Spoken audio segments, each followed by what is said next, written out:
మీ మోకాల నొప్పులకు ఎటువంటి సర్జరీ లేకుండా ఎపియాన్ పెయిన్ క్లినిక్ అందిస్తున్న అత్యాధునిక చికిత్స. తర్వాత గురు శిష్య పరంపర కూడా, గురు శిష్య సంబంధాలు అనేవి చాలా ముఖ్యమైనవి. ముఖ్యంగా పిల్లలకి, యూత్‌కి వాళ్ళకి ముఖ్యమైనవి కదా! ఇప్పుడు గురు శిష్య సంబంధాలు అంత ఆరోగ్యకరంగా లేవు. గురువు అనే మాట చాలా పెద్ద సుదూరంగా వినపడుతున్న మాట. మనకు పాఠాలు చెప్పే టీచర్లు కనిపిస్తున్నారు, లెక్చరర్స్ కనిపిస్తున్నారు, ప్రొఫెసర్స్ కనిపిస్తున్నారు గానీ, వాళ్ళని మార్గదర్శనం చేసే గురువు అనేవాడు పాఠాలు చెప్పిన వాళ్ళందరూ గురువులు అవ్వరు కదా! అవును. ఎవరైతే మార్గదర్శనం చేశాడో వాడు గురువు అవుతారు. మిగతా అంతా ఒక టీచర్లు, లెక్చరర్లు, ప్రొఫెసర్లు. గురువుల అవసరం ఈ జాతికి అవసరం ఉంది. నెక్స్ట్ ఒక ఉపాధ్యాయుడు, శిష్యుడు, విద్యార్థి, ఒక గురువు, ఒక విద్యార్థి మధ్య గురు శిష్య పరంపర సంబంధం చాలా గొప్పగా ఉండే కాలం నుంచి మనం వచ్చాం, ప్రయాణం చేశాం. ఇప్పుడు తల్లిదండ్రులు, పిల్లల మధ్య ఎలాగే సంబంధాలు కొంచెం తగ్గుతున్నాయో, గురు శిష్య సంబంధాలు కూడా మారుతున్న క్రమంలో ఉన్నాం కదా! మీ బాధ్యతలో గురు శిష్య సంబంధాలు పెంచాల్సిన అవసరం కూడా ఉంది. ఆ పట్ల కూడా కృషి జరగాలి కదా! జరగాలి. ఎందుకనంటే పాఠం చెప్పడం వరకే నా కర్తవ్యం తప్ప నా వ్యక్తిగత జీవితం పిల్లల్ని ప్రభావితం చేయడానికి వీల్లేదని చెప్పడం సాధ్యం కాదు. ఎందుకనంటే మీరు చూడండి, ఇది నేను కొత్తగా ఏదో చెప్తున్నది కాదు. చిన్న పిల్లల్ని పాఠశాలకు పంపిస్తారు. వాళ్ళు పాఠశాల నుంచి వచ్చేసి ఓ తువ్వాలో, ఓ పొడుగైన బట్టో, ఓ చీరలా చుట్టుకుని, ఓ శుద్ధముక్క కట్టుకుని, పాఠశాలలో టీచర్ గారు పిల్లల్ని ఎలా పిలుస్తారో అలా వాళ్ళు రకరకాల పేర్లతో పిలుస్తూ ఆ టీచర్ని అనుకరిస్తారు. బోర్డు మీద రాస్తున్నట్టు, ఏయ్ SIT down, don't make noise అని ఆ పిల్లలు ఎవరో ఉంటారు స్కూల్లో, ఏ హంసిని డోంట్ టాక్, అలా ఆ టీచర్లో పరకాయ ప్రవేశం చేసి వీళ్ళు టీచర్ని అనుకరిస్తూ ఇంట్లో టీచర్ ఆటను ఆడుకుంటారు.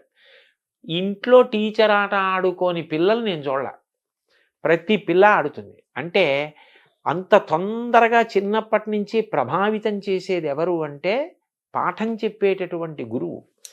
గురువు వ్యక్తిగత జీవితం కూడా శిష్యుడి మీద అంత ప్రభావం చూపిస్తుంది. ఆయన నైతిక విలువలు, ఆయన మార్గదర్శనం చేసే విధానం, ఆయన ఉద్దాన పతలాలు ఎదుర్కొన్న తీరు, ఆయన ఎలా విలువలకు కట్టుబడతాడు అన్నది పిల్లల్ని చాలా ప్రభావితం చేస్తుంది. అందుకని మనం ఏ వస్తువుని ముట్టుకుంటున్నాము అన్నదాన్ని బట్టి ముట్టుకుంటున్న వాడికి కూడా దానికి తగినటువంటి రీతిలో ఉండవలసిన అవసరం ఉంటుంది. అందుకని గురువులు కూడా పిల్లలు సక్రమంగా ప్రభావితులయ్యేటట్టుగా వ్యక్తిగత జీవితంలో క్రమశిక్షణ పాటించడం అవసరం అయి ఉంటుందండి. అంటే మీరు ఇందాక అన్నారు, పిల్లల్లోని ప్రతిభని, పిల్లల్లోని ఆసక్తిని గమనించే వాళ్ళ తల్లిదండ్రులు పిల్లల్ని వాచ్ చేస్తూ వాళ్ళలో ఉన్న ప్రతిభని గమనించి వాళ్ళు ఆ విధంగా అటువైపు తీసుకెళ్తే వాళ్ళు గొప్పవాళ్ళు అవుతారు. ఏ రంగమైనా కావచ్చు, సంగీతం కావచ్చు, సాహిత్యం కావచ్చు, మ్యాథమెటిక్స్ కావచ్చు. అలాగే గురువులు కూడా విద్యార్థిలోని ప్రతిభని గమనించి, ప్రోత్సహించి మార్గదర్శనం చేసేవాడు. గురువు యొక్క పాత్ర కూడా చాలా గొప్పది కదా! చాలా గొప్పదండి. సో తల్లిదండ్రులకి ఎలాగైతే పెంపకము ఎలాగైతే మనం అనుకున్నామో వాళ్ళకు కూడా క్లాసులు చెప్పాలి, వాళ్ళకు కూడా మనం బోధించాలి, వాళ్ళలో కూడా మార్పు రావాలి అని అనుకుంటున్నాము. గురువులకు కూడా పాఠాలు చెప్పాల్సిన పరిస్థితిలోకి వచ్చేసింది కదా ఇప్పుడు. అవి కూడా చేపడతారా మీరు? అది కూడా అంటే నాకు తెలిసినంత వరకు గురువులు క్రమశిక్షణాయుతంగానే ఉంటారు. కాకపోతే వాళ్ళ యొక్క గొప్పతనాన్ని, వాళ్ళ యొక్క కర్తవ్యత నిష్టని వాళ్ళు సమాజ నిర్మాణంలో ఎంత కీలకమైన పాత్ర పోషిస్తున్నారు అన్నది వాళ్ళు ఒక్కసారి జ్ఞాపకం తెచ్చుకొని మేము ఇంత గొప్ప స్థితిలో ఉన్నాం, ఇంత గొప్ప ప్రభావితం చేయగలిగిన స్థితిని పొంది ఉన్నామని సంతోషించి పునరంకితం కావడానికి వాళ్ళకి కూడా అవసరమే. వాళ్ళతో కూడా మాట్లాడడం అన్నది అవసరమై ఉంటుంది. వాళ్ళకి కూడా 4 మంచి మాటలు, అయ్యా మీ వల్ల ఇంత ప్రభావితులు అవుతారు అని చెప్పవలసి ఉంటుందండి. తల్లిదండ్రులు, గురువులు, పిల్లలు అందరికీ మూకుమ్మడిగాను చెప్పాల్సిన అవసరం ఉంది, ఇండివిజువల్గాను చెప్పాల్సిన అవసరం చాలా ఉంటుందండి. అయితే ఒకప్పుడు టీచర్లు కానీ, లెక్చరర్స్ కానీ వాళ్ళ కెమిస్ట్రీయో, ఎకనామిక్సో, హిస్టరీయో, ఇంగ్లీష్ ఆ పాఠాలు ఎంత అవసరమో చెప్తూ అనేక మిగతా అంశాలు, జనరల్ నాలెడ్జి, కళలు, సంస్కృతి, చరిత్ర మిగతా అంశాలు కూడా చెప్తూ విద్యార్థిని అద్భుతంగా తీర్చిదిద్దే వాతావరణం ఉండేది. నేను మొన్నటి వరకు ఉండేది. ఇప్పుడు కూడా కొంతమంది అక్కడక్కడ ఉంటారు. వాళ్ళు కూడా తగ్గుతున్నారు కదా! సో మళ్ళీ ఆ పూర్వ సంస్కృతి మళ్ళీ వస్తే అది చాలా గొప్పగా ఉంటుందండి. అదే ఆ బహుముఖ ప్రజ్ఞ. ఒక పాఠం చెప్తూ అనుషంగికంగా అనేక విషయాల్ని దాంట్లో ప్రతిపాదించడం చేత విద్యార్థి చాలా ప్రభావితులవుతాడు.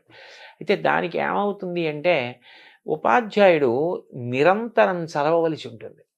అనేక విషయాలు తాను తెలుసుకుని నిన్న చెప్పిన పాఠాన్ని ఇవాళ చెప్పవలసి వస్తే నేను ఇంకా అంతకన్నా అందంగా చెప్పడానికి నేను సిద్ధపడాలన్న ఉత్సాహం ఉండాలి. అన్నిటికన్నా అవసరం ఏమిటంటే పాఠం చెప్పేటప్పుడే వాడికి ఆ వింటున్న పిల్లవాడికి క్రమశిక్షణ, తాను పొందుతున్న విద్య వలన సమాజ హితానికి ఉపయోగించాలి తప్ప అది స్వార్థానికి ఉపయోగించకూడదు అన్న ఒక పూనిక కలిగేటట్టుగా చెప్పవలసిన అవసరం ఉంటుందండి. అది చాలా అవసరం. ఎందుకనంటే మీరు చూడండి, ఒక్కొక్క తరగతి దాటుతూ వెళ్ళిపోతున్నాడు అనుకోండి, అతను ఒక పెద్ద పదవిని అధిష్ఠించడానికి సిద్ధపడిపోతున్నాడు. ఇప్పుడు ఆ చదువు అన్నది ఒకటే మీరు ఇచ్చేసి పంపించేశారనుకోండి, అప్పుడు అతను దాన్ని సమాజహితానికి వాడచ్చు, స్వప్రయోజనానికి వాడుకోవచ్చు. అట్లా కాకుండా దీని వలన నీకు అనంత విభూతి కలుగుతోంది, అనంత శక్తి, సామాన్యమైన శక్తి కాదు. దీన్ని నువ్వు సమాజపరం చేయాలి తప్ప దీన్ని నువ్వు స్వార్థానికి వాడుకోకూడదు అన్న విషయం పాఠంతో పాటుగా వెళ్ళిపోవాలి. వెళ్ళిపోతే అది హెచ్చరికగా, అది ఉపదేశంగా తీసుకుంటాడు. చూడండి, ఏష ఉపదేశ ఏష ఆదేశ అన్నట్టు ఉపదేశం ఉండాలి, ఆదేశం ఉండాలి. అందులోని రెండు ఉంటే వాడికి జీర్ణం అవుతుంది. నువ్వు ఇంత గొప్ప వైద్యుడివి అయ్యావు, సమాజ హితం ప్రధానం తప్ప నీవు సంపాదించుకోవడం ప్రధాన ప్రయోజనం కాకూడదు. సంపాదించుకోవద్దని ఎవ్వరనరు, కానీ ప్రధాన ప్రయోజనం కాకూడదు. ఒక ఇంజనీర్కి అంతే, ఒక టీచర్కి అంతే, ఒక ఉద్యోగికి అంతే. ఎంత గొప్ప స్థితికి వెడుతున్నాడో అంతగా సమాజ హితాన్ని చూడడం అలవాటు కావాలి. ఆ కోణం రావాలండి.